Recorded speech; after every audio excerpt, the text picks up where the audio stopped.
Ал бүгінгі подкастымыздың тақырыбы жеке қосалқы шаруашылық күнкөріс пе әлде бизнес пе? Жеке қосалқы шаруашылықтың маңызы, рөлі өте жоғары. Бұл категория ешқалай қорғалмаған ғой. Сондықтан да жері жоқтар қазір қара мал ұстамайды. Қара мал ұстау қиындап кетті. Халық не малын асырмайды, не басқасын істей алмайды, көшіп жатыр.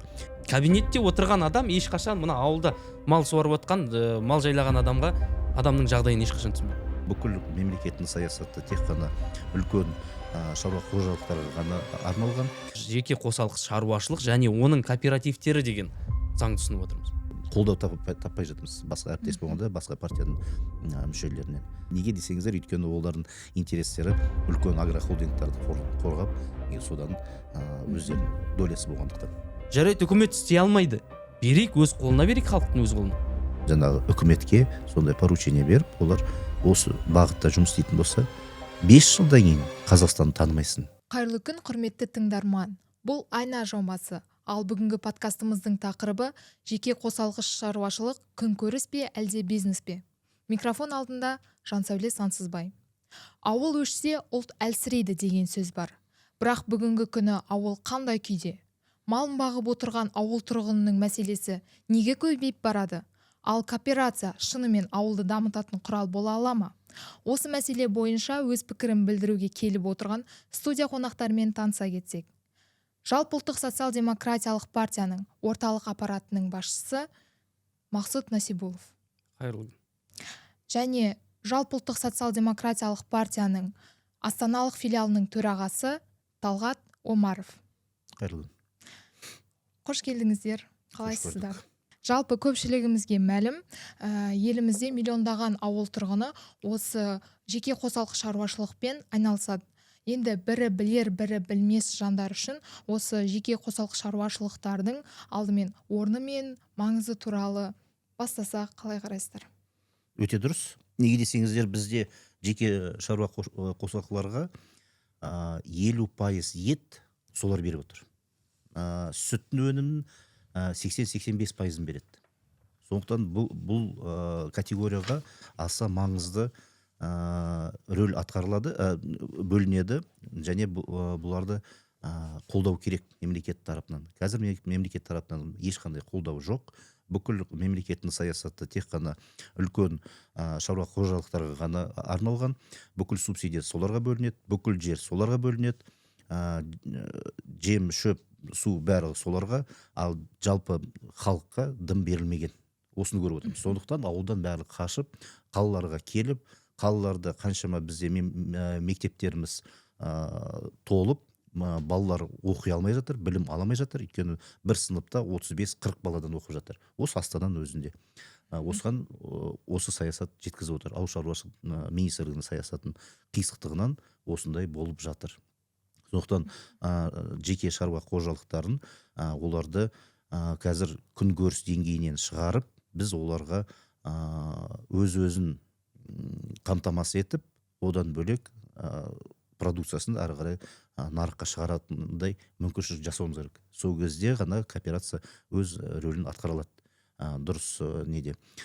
Бұл кооперация егер қазіргі ауыл шаруашылық министрлігінің көзқарасымен қарайтын болсақ, ол дымға келмейді. Неге десеңіздер, бұлар жеке шаруашылық қожалықтарды қарастырмайды. Заңды тұлға ретінде, заңды тұлға емес, бір статусы жоқ.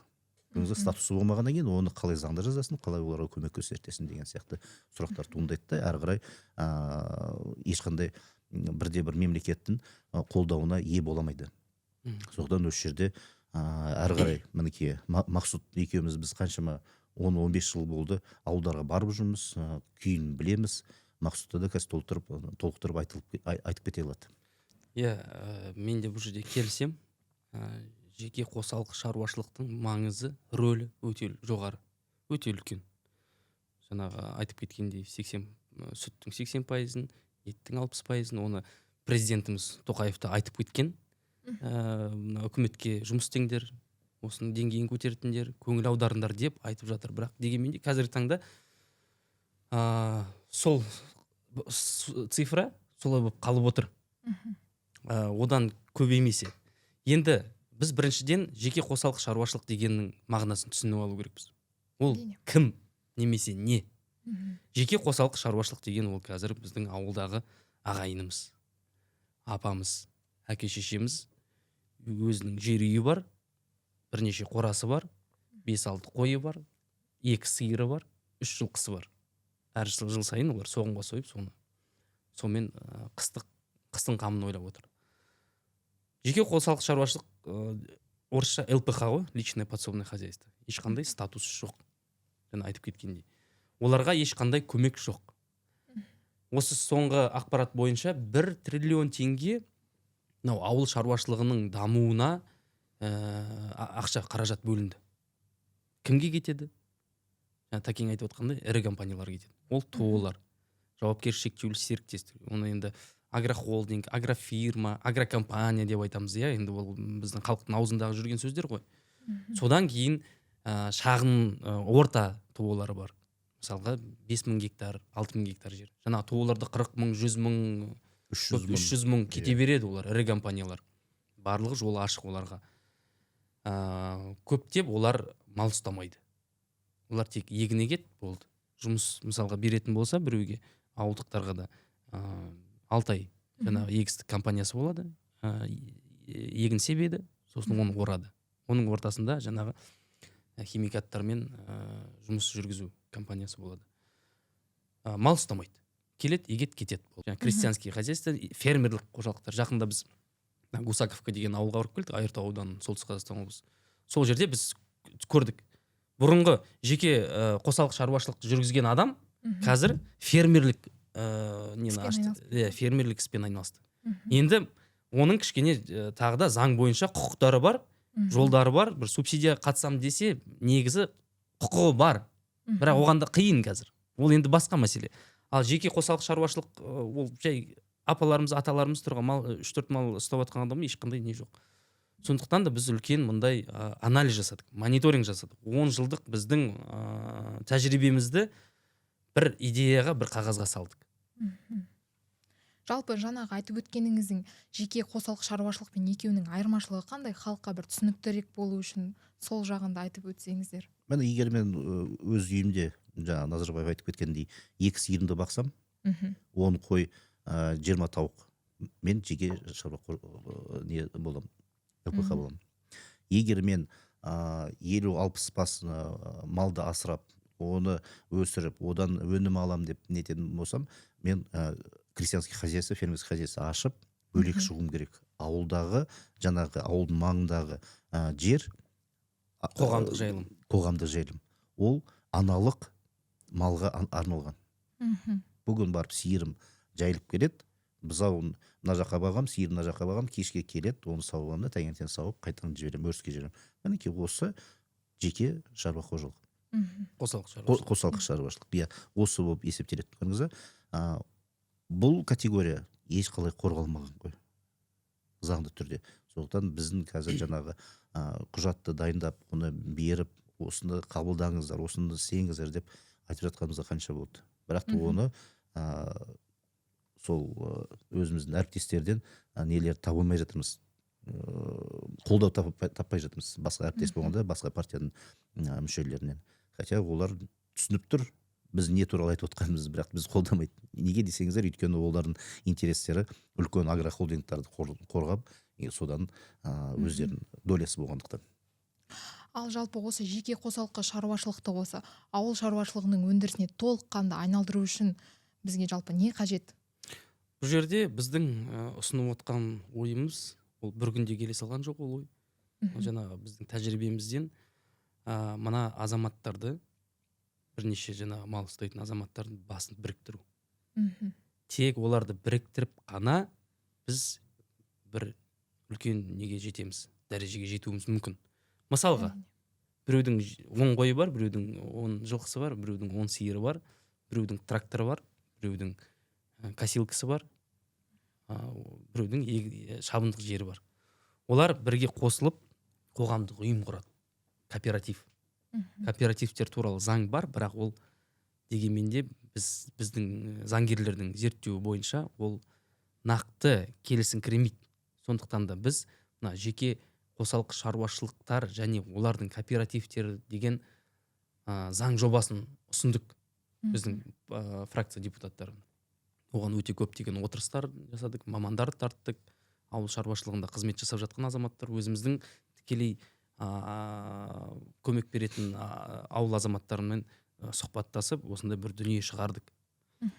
Соған кооперативтер өзінің заңды тұлға ретінде тіркеліп, яғни мына ауыл азаматтарынан құралған, өзінің мал мүлкі бар азаматтардан құралған заңды тұлға ретінде сол құқықты пайдалану құқығын беру. Яғни жаңағы 1 триллион теңге бөлінді ғой. Ол енді әр салаға бөлінді, бір бақшаға, біреуіне де біз тек қана малмен емес, енді бақша егетіндер бар, балық ұстайтындар бар, өздеріне бассейн жасап қояды да балық ұстайды. Карп, жаңағы сазан дейді, өсіреді. Мына саңырауқұлақ өсіретіндер бар, бүлдірген өсіретіндер. Ол да бәрі жеке шаруа, қосалқы шаруашылық. Солар жаңағы бүлдірген егетіндер бірге бір кооперация жасайды. Сол кооперация жасағанда біз ұсынып отырғанымыз, мемлекет тікелей көңіл бөліп, тікелей көмектесу керек. Яғни жаңағы бүлдіргенді қайда сатам, ойбай ол 1-2 күнде бұзылып кетеді ыстықты. Дұрыс қой. Оған үкімет тікелей көмек жасау керек. Мысалы, көтерме сауда нелер бар ғой, мысалы, Астанада Шапағат деген бар, тағысын тағы осындай базарлар бар. Соған тікелей аппаратты тапсырады. Оның орнында делдал болса, посредник, ол оған ақша қосады. Жаңа неге мен жақында еттің бағасы туралы видео түсіргем, өте көп лайк жинады, комментарий жинады. Біз қаланың тұрғындары айтамыз, ет қымбат 4,5 болып кетті. Ауылдыкілер айтады, ет арзан алады, 3,5 алады. Сонда 1000 теңгені кім алып отыр?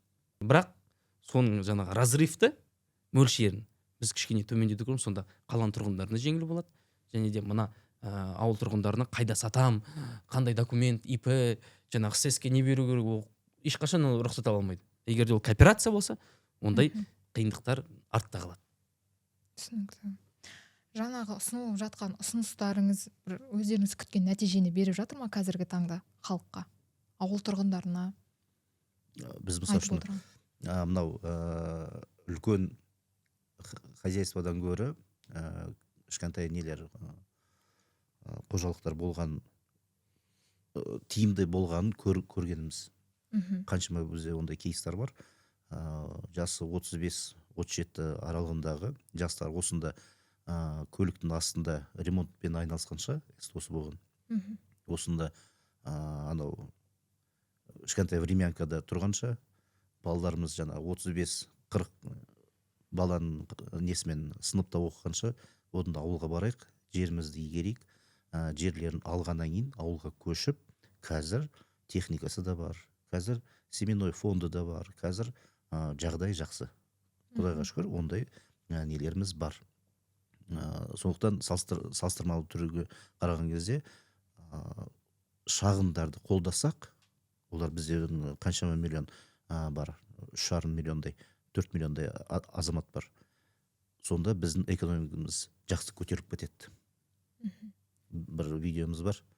Накормите село, село накормит город деп. Қанша 800 мың не қаралмалды ма сондай. Шындығы сол. Біз қазір ауылдың өзі сүтті қаладан сатып алады. Неге? Жалқаулық па? Жоқ. Өйткені сиырын бағып, қағып, оған жем шөбін сатып алатын болса, сүті оныкі өз бағасынан асып кетеді. Еті себестоимость дейді. Себестоимость оныкі қаладан сатып алатыннан қымбат болып кетеді. Көрдіңіз бе? Сондықтан біз қазір жем шөпті арзандататын жолдар қайсы? Кооператив құрсақ, жерлері болса, үкімет көмектессе, олар подсеп жасап, олар бұл жерге малды бақпай, мына жерге малды баға тұрайық, осы жерді қазір шөбін шабамыз деп келіседі. Өйткені бір ауыл ғой, барлығы бір келісімге келу оңай. Сол кезде 50 мыңнан 1 тонна саумайды. Оның бағасы 20 мыңға дейін түседі. 20 мың болса, бір сиырға мысалы үшін 2 тонна шөп керек, бір қыстан шығу үшін. Сонда 100 мың жұмсамайсың, 40 мың жұмсайсың. Сол кезде сен баққан еңбегін шығады. Сондықтан да жері жоқтар қазір қарамал ұстамайды. Қарамал ұстау қиындап кетті. Қазіргі алыс аймақтар бар, жаңағы егін екпейтін. Олар жылқы ұстап жатыр. Жылқыларын қойып жібереді, GPS-ін салады, телефонда қарап отырады. Тебінді шөпін жеп жүре береді ғой. Ол жүре береді енді. Оларға, бірақ ол жерде егін жоқ. Енді олар малын қыста жем берем десе, жем жоқ. Оны қайдан 300-400 шақырым мысалы торғайда Мгм. екпейтін жерлер бар. Мен жаңа нағашыларым тұратын жерде. Оны жем бермейді. Қымбат, өте қымбат. Солай күн көріп отыр. Егер де олай болмағанда, ол ондай мал ұстай алмайтын еді. Түсінікті. Енді бұның барлығы айтып жатқанымыз жаңағы жайылым мен жем шөп мәселесі ғой. Жалпы бұл біздегі мәселелер болып жатқан жайылым тапшылығынан ба, әлде біз жерді бір тиімсіз пайдаланып жатырмыз ба? Осындай да бір ой келеді. Саясаттан ба? Бұл жерде Мемлекеттік саясат. үкіметтің және жергілікті биліктің жайылым жеріне немқұрайлы қарауы. Ол жер егер де егілмесе, дұрыс қаралмаса, деградацияға ұшырағанда оны емдемесе, молда тірі не ғой? Тірі жер ғой, иә. Әрине де ол деградацияға ұшырайды. Егер де кооператив болса, кооператив уже ойлайтын еді, так, бізде ауылда кооперативте 500 қара мал бар, 300 жылқы бар, қайда егеміз, не істейміз деп. Сосын біреу келеді, біреу чемоданмен. Мен малым ұстайды, жері жетпей жатыр еді. Айтады, келіседі. Мына жерді сен сеп, 30%-ын сен өз малыңды бақ, мынаны біз өзіміз. Қазірде ондай құқық бар. Жаңағы жергілікті қауымдастық. Местный сообществолар. Оларда өзінің құқығы бар. Ана фермерлерге жер жетпей жатқан. Берейік, сен сеп, біз саған жартысын берейік деген. Енді сізде мынандай сұрақ туындауы мүмкін. Неге соншама басқа ірі компаниялар сол ауылға қарап қалды? Өйткені бұл жерде светі де бар, суы да бар, жолы да бәрі осына келіп тұр. Олар анау шалғайда неге жерге барып екісі келмейді. Элеваторы да осында, темір жолы да осында, жолы, тас жолы да осында, суы да, светі бәрі келіп тұр. Олар ақша шығарғысы келмейді. Сондықтан олар бәрі тығылып, ауылдың жанынан. Ауылдан шығасын, 5 метр жерде ана үлкен туыны жері.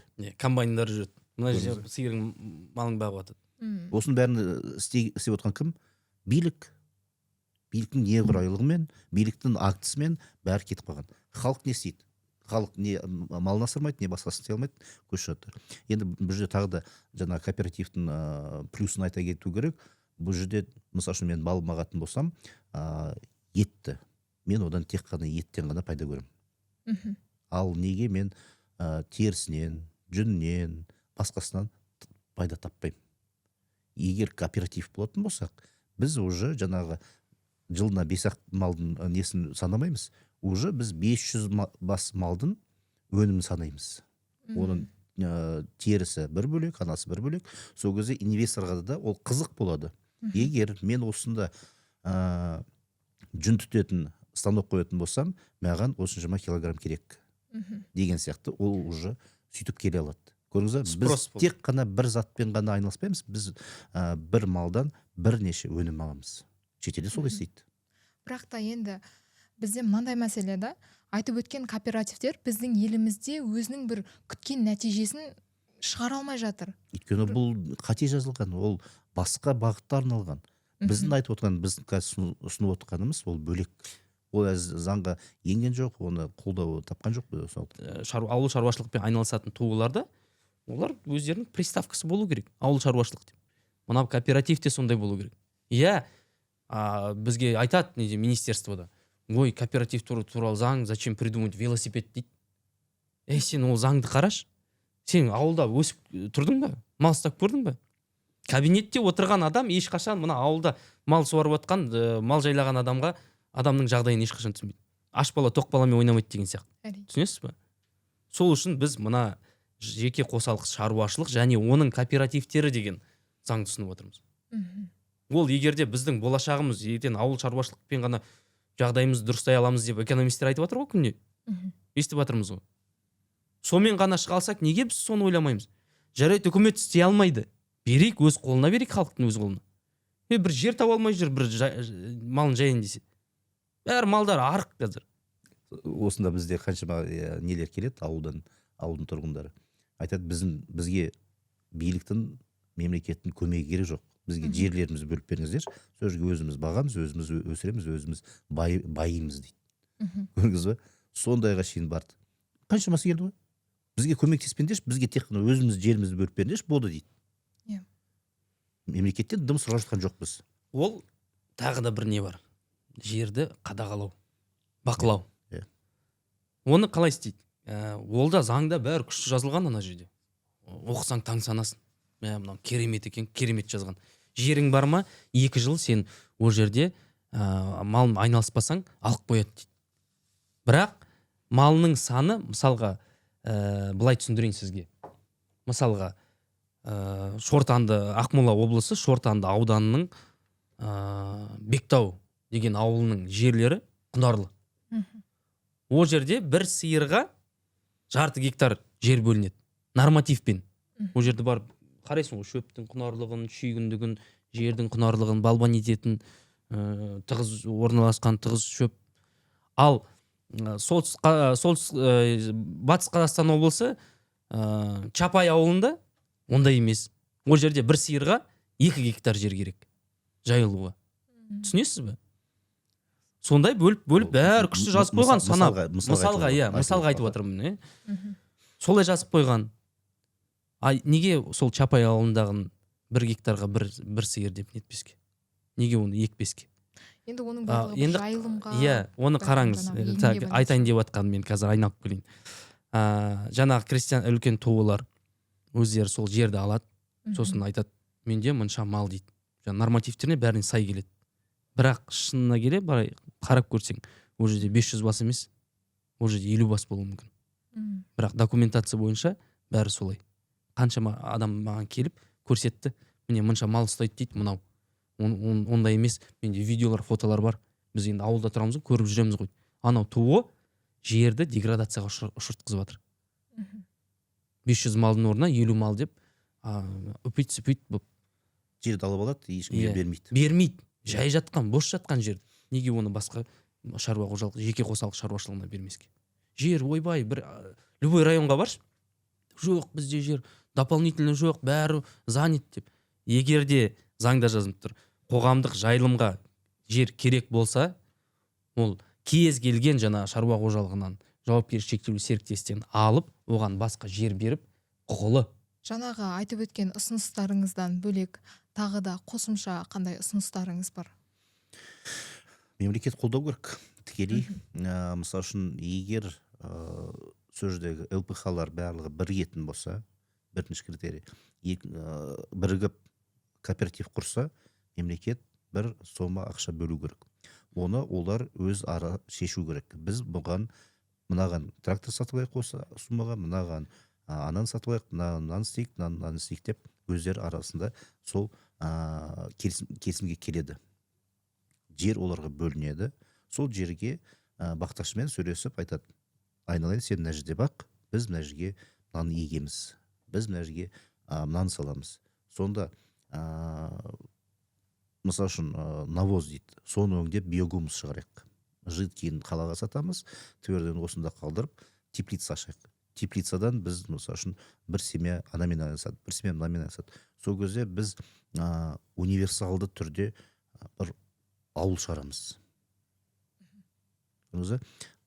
Бұл мемлекеттің қолдаусыз, бұл да тек қана жақсы заң ғана болып қалады.